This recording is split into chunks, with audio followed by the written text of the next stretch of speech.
नमस्कार YouTube family, आपलं स्वामी रक्षा YouTube चॅनलवर आपलं मनापासून स्वागत आहे. श्री स्वामी समर्थ. तर आज आपल्या एका काकूने खूप छान अनुभव शेअर केलेला आहे. 4 ते 5 वर्ष झालेले होते, मुलीचं लग्न जमत नव्हतं, काय करावं.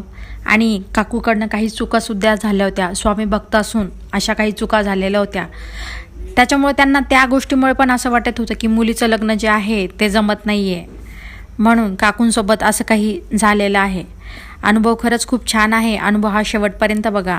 आणि जर का तुम्ही आपल्या चॅनलवर नवीन आहात, नवीन स्वामी भक्त आहात, तर आपल्या चॅनलला लाईक करा, सबस्क्राईब करा, बेल घंटा आयकॉन प्रेस करा, नोटिफिकेशन ऑल करा, जेणेकरून तुम्हाला आपल्या स्वामी महाराजांच्या भक्तांचे अनुभव, काही महत्त्वपूर्ण स्वामी सेवा आपल्या चॅनलवर बघायला मिळेल. आणि आपल्या व्हिडिओला एक लाईक आणि कमेंट दिल्याबद्दल खरंच मनापासून खूप खूप आभार. तर चला आपल्या काकूच्या अनुभवाला आपण सुरुवात करूया. तर काकूंनी सांगितलं की स्वामींच्या कृपेने आमच्या घरामध्ये कोणत्याच गोष्टीची कमी नव्हती, कोणत्या म्हणजे कोणत्याच नाही. सगळं काही स्वामींच्या कृपेने आम्हाला म्हणजे असं कोणत्याच गोष्टीची कमी नव्हती. पण मीपणा खूप जास्त येऊन गेलेला होता, कारण की स्वामींच्या कृपेने जे काही मिळालेलं होतं त्याची किंमत खरंच आम्हाला राहिलेली नव्हती. आम्ही कधी कुणाला 1 रुपया दान नाही केला किंवा अन्नदान नाही केलं. अगदी कधी पण काही अशी वेळसुद्धा आली तर असं वाटायचं की आता आम्हाला काय गरज आहे, आमच्याकडं तर सगळं काही आहे, काय असतं अन्नदान करणं किंवा एखाद्याची मदत करणं, कधीच केलं नाही. आणि अशा काही गोष्टीमुळे जे आहे तर अगदी मी कुणाला बऱ्याचशा जे आहे तर काही जणांना मी असं काही कुणाचं मन दुखेल असं सुद्धा माझ्याकडून काही गोष्टी घडलेल्या होत्या. पण 5 वर्ष झालेले होते, मुलीचं लग्न जमतच नव्हतं. खूप प्रयत्न केले, खूप म्हणजे खूप प्रयत्न केले. म्हणजे तिची कुंडली दाखवली, त्याच्यानंतर जे आहे तर असं वाटतं की बाबा काय दोष असेल, काही दोष नव्हता, कुंडलीचा काही प्रॉब्लेम नव्हता. पण स्थळ पण येत होते तिला, असंही नव्हतं स्थळ येत नव्हते. पण काही ना काही कारणावरून जे आहे म्हणजे तर काहीतरी असं अगदी निमित्त लागायचं आणि ती गोष्ट जी आहे त्याची नव्हती होऊन जायची. आता ह्या याच्यामुळे जे होतं तर सगळ्यांना माहीत होतं की 5 वर्ष झालेले आहे, मुलीसाठी स्थळ बघताय. तर काही जण ह्यामुळे पण येत नव्हते की तिला इतक्या दिवसापासून म्हणजे पाहणं चालूच आहे, तरी पण जमत का नाही आहे, काय असू शकतं. तर त्यामुळे सुद्धा मुलीचं लग्न जमायला प्रॉब्लेम येत होती. सगळ्यात पहिली ही गोष्ट माझ्यासोबत घडली. माझे पती एवढे ठणठणीत होते, रिटायर झाल्याच्या नंतर त्यांचं आणि माझं रेग्युलर चेकअप असतं, म्हणजे असं नाहीच आहे. पण अचानकच सगळं काही व्यवस्थित असताना त्यांना हार्ट अटॅक येऊन गेला. डॉक्टरांनी डायरेक्टली सांगितलं की फर्स्ट स्ट्रोक येऊन गेलेला आहे, म्हणजे पहिला अटॅक येऊन गेलेला आहे, आता 2 अटॅक बाकी आहे. असं ऐकलं तर पायाखालची जमीन निघाली की काय चुकतंय आणि कसं चुकतंय काही कळत नव्हतं. पण तुम्हाला सांगितलं ना की माझ्यामध्ये मीपणा खूप येऊन गेला होता. माझे पती पण मला म्हणायचे कधी कधी, अगं जे भेटलं आहे ते आपल्या स्वामींच्या कृपेमुळेच आहे आणि तू असं का वागते आहे. कारण की आमच्या इथे एक जण भिक्षा मागायला आलेले होते. त्यांनी सांगितलं की स्वामींची पालखी आहे, तर तुमच्या यथाशक्तीने तुम्हाला जे करता येईल ते करा. त्यांनी मला 5 किलो तांदूळ मागितलेले होते आणि ते एवढं मागत पण नाही, पण त्यांना वाटलं की स्वामींच्या कृपेने त्यांना एवढं दिलेलं आहे तर 5 किलो तांदूळ काही मोठी गोष्ट नाही. आणि मी डायरेक्टली म्हटलं की नाही 5 किलो तांदूळ काय 1 रुपया सुद्धा मिळणार नाही, स्वामींच्या नावाखाली ढोंग करता आहे. ही मोठी चूक माझ्याकडनं घडली आणि ह्या गोष्टीचा मला नेहमी पश्चाताप होत होता. कधी झाला पश्चाताप मला ह्या गोष्टींचा, जेव्हा माझ्या मुलीचं लग्न जमत नाहीये, माझ्या पतींसोबत असं झालं. मग मला समजत नव्हतं की आता मी याचं प्रायश्चित्त करू तरी कसं. आणि मी महाराजांना माफीसुद्धा मागितली. मी म्हटलं महाराज खरंच माझं खूप काही चुकलं. आणि त्याच्यानंतर मी केंद्रात जाऊन जे आहे तर मी अन्नदानसुद्धा केलं आणि काही पैसेसुद्धा मी दान केले. तर असं काही चालू असताना तिथे आहे म्हणजे केंद्रामधले दादा जे आहेत तर त्या म्हणजे ज्या दिवशी मला जायचं होतं तर त्या दिवशी ते दादासुद्धा नव्हते. मी म्हटलं आता काय नशीब आहे, म्हटलं आज तरी काहीतरी होईल. मग जिथून जे आहेत तर मला तिथून काही यंत्र घ्यायचे होते.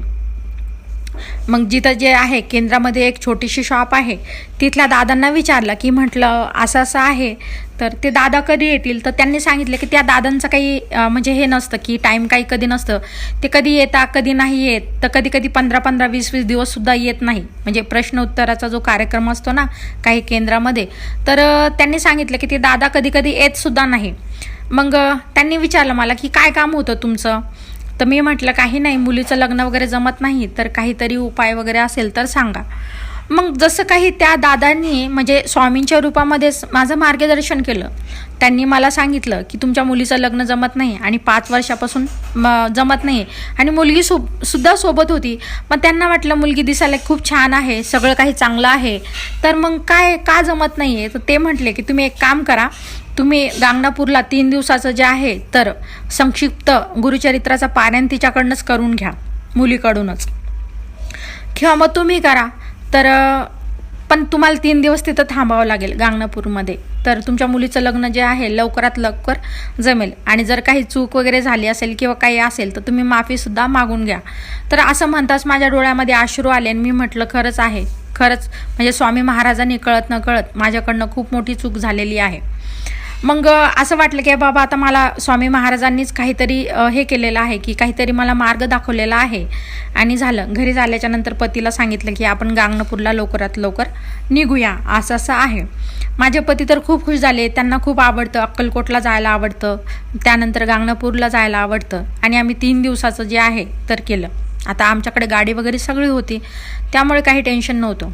मग 3 दिवसाचा जो आहे तर आता त्या प्रवासानेच आम्ही निघालो आणि अगदी खूप आनंदाने असं वाटलं, आत्मविश्वास निर्माण झाला की आता स्वतः स्वामी महाराजांनी आपल्याला बोलवलेलं आहे, तर इतक्या दिवस जे घडलं नाही ते आता घडलं, याचं कारण काहीतरी चांगलं होणार आहे.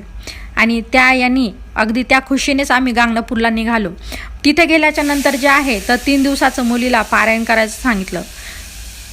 आता मुलीसाठी जे आहे तर मी पारायण वगैरे केलेलं आहे, मला आहे नाही, पण मी तिचं सगळं काही मार्गदर्शन केलं माझ्या मुलीचं. माझ्या मुलीनं कधी पारायण केलेलं नव्हतं, पण जे आहे तर तिला मी सगळं काही समजून सांगितलं. आणि तिथे जे आहे तर मुलीनं 3 दिवसाचं पारायण केलं.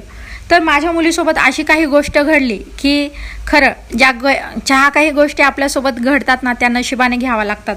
आणि हेच असतं की जर आम्हाला कुणाच्या मार्गाने आम्हाला महाराजांनी सांगितलं की गाणगापूरला या, म्हणजे खरंच काहीतरी आमचं पुण्यच असेल. आणि तसंच झालं.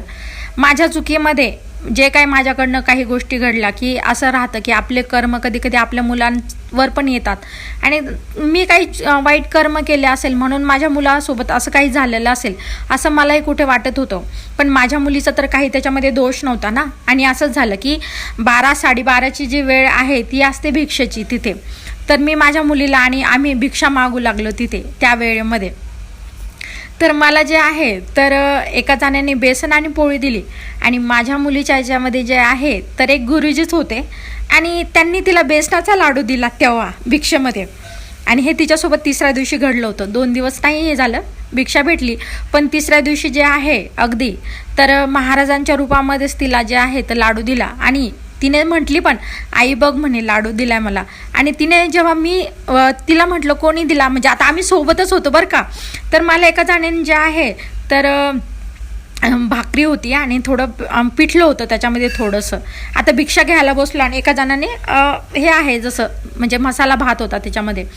तर आणि मुलीनं सांगितलं की मी तिच्या लाडूकडे बघितलं तर लाडू पण असं म्हणजे बघताच अगदी खूप असं हे करणार होता, अगदी छोटासा होता लाडू. आणि तो याचा होता, बेसन पीठचा लाडू होता, म्हणजे डाळीचा लाडू होता तो. आणि मी म्हटलं कोणी दिला, तर बघितलं तर ती म्हणे हो आगाई म्हणे ते दिसत नाही कुठं गेले. तर मग मला समजलं की महाराजच असतील आणि आशीर्वादाच्या रूपामध्ये माझ्या मुलीला लाडू दिला. मग त्या दिवशी जे आहे तर आम्ही हे केलं. आणि आता जी सांगता करायची होती तर 3ऱ्या दिवशी जे होतं तिथं 3 दिवसाचं पारायण केलं. आणि तिथून जे आहे तर यथाशक्तीने आम्हाला जे काय तिथे दानधर्म करता येईल तेवढा केला. आणि काही केळी वगैरे घेतली होती वाटायला उद्यापनाला. आता तिथं कुठं काही एवढं हे नव्हतं, पण मग ज्या दिवशी 3ऱ्या दिवशी होती तर मग केळी वगैरे वाटली, त्यानंतर काही दानधर्म केला. आणि असं काही आमचा जो आहे अक्कलकोटचा प्रवास झाला.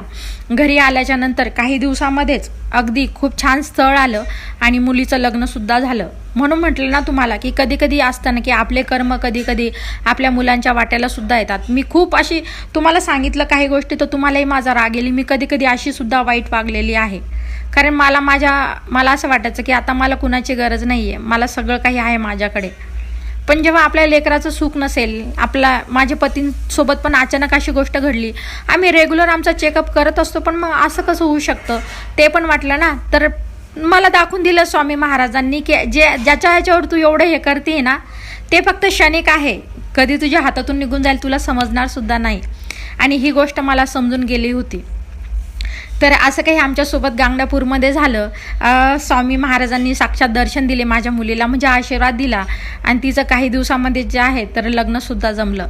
खूप आश्चर्य होतं आमच्या सगळ्या नातेवाईकामध्ये पण झालं की 5 वर्षाच्या नंतर मुलीचं लग्न झालं, पण मुलगा खरंच खूप छान भेटला. अगदी त्याचा व्यवसायच आहे, पण दिसायला पण खूप छान आहे आणि आम्ही लग्नही खूप छान केलं तिचं. पण 5 वर्षामध्ये काही गोष्टी अशा घडलेल्या होत्या की मुलीला सुद्धा वाटू लागलं, कारण की आता कसं असतं की एक वयात लग्न झालं तर कधी पण बरं वाटतं, पण असंही वाटू लागलं लोकांना की यांच्याकडे पैसा आहे, सगळ्या गोष्टी आहे, तरी पण बघा मुलीचं लग्न जमत नाही. आणि काही तर आता स्थळ येणं पण तिचे बंद झालेले होते. ते हेच विचार करायची की काही नाही, पैसा आहे, दिसायला सुंदर आहे, पण तरी पण तिला का तिच्यामध्ये काही ना काहीतरी दोष दिसतोय म्हणून तिला कोणी पण नाकारतंय.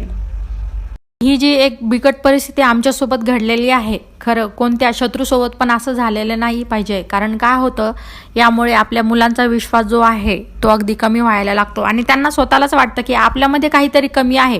तसंच माझ्या मुलीच्या बाबतीत घडत होतं, पण स्वामी महाराजांनी शेवटी सगळं काही चांगलं केलं आणि माझ्याकडनं जी काही चूक झाली होती मी ती महाराजांना त्याची माफीसुद्धा मागितलेली होती.